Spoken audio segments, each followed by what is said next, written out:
And there they are clapping at the loss of the Olympics by the United States. That's a gathering of the conservative group Americans for Prosperity. That's an odd group to root against boosterism, responding gleefully that Chicago and President Obama did not win the 2016 Olympics. We're back. It's time for the Politics Fix with Mother Jones's David Corn, an unusual Babbitt to be appearing on the program, and Politico's Jonathan Martin. I'm going to put you in the role of Lions Club, Rotary, the kind of guy that really does way for local economic development. Yes. Bring new jobs to the town.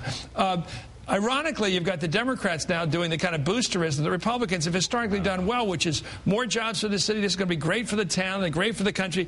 Let's face it, if we did have the Olympics coming up soon, it would be all we'd be talking about. I was in South Africa this summer. All they're talking about is the World Cup coming. I don't care how big your country is. I don't care if you're the Yankees. You still want to win the World Series. It's so exciting. And, you know, there is an argument against bringing the Olympics to a particular city on economic and development grounds. You know there are people out there making that the wet case. blankets. Yeah, you can call them wet blankets. There's a policy argument against it, but the political argument is that basically people like the Olympics. By the way, that policy argument is usually the lefties like you. I was like, we could put this money into welfare payments. We'll have more stadiums, name them after Citigroup, and everything will work out well for the neighborhoods. But nevertheless, see the Republicans in this position where it's just so bitter and acrimonious. They're not out there saying this is for the best of the Chicago citizens. They're just saying, guys, it's an embarrassment for Obama. I read this thing the other day. They said the Frenchman wants to be known as the world's greatest lover. The Englishman wants to be known as the world's greatest dresser. The Russian wants his neighbor's horse to die.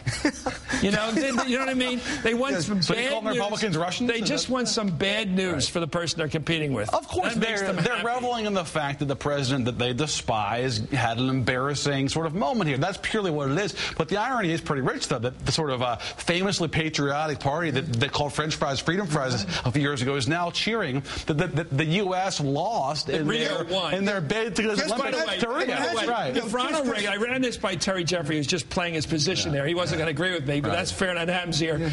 If Ronald Reagan had stuck his neck out for L.A. Olympics, if Rudy Giuliani had stuck his neck out for New York, and any Democrat had laughed, first of all, I don't think they instinctively would have. They would have said, good try, good move. I agree with you on this one. Just imagine how happy these people would be if Obama lost a war.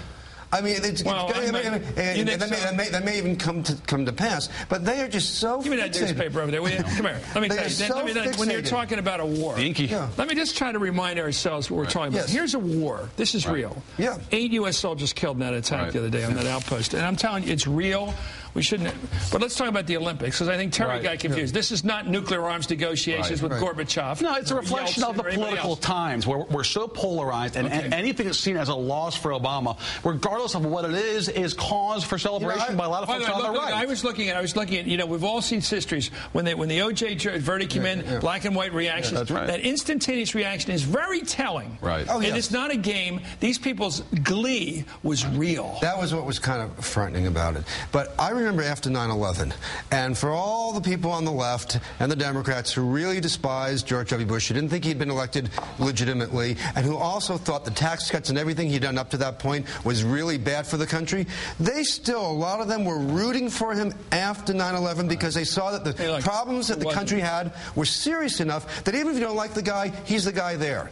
And they put some of their hatred aside. And then it came back. I got a lot of trouble with the left for doing that because I thought after 9/11 when he had the bullhorn there and he had the firefighter at his side, I said, I don't think Al Gore could have done it that well. I thought at that moment, he was King Arthur. He lost it later because he got the neocons talked him into Iraq. I'll say it a million times.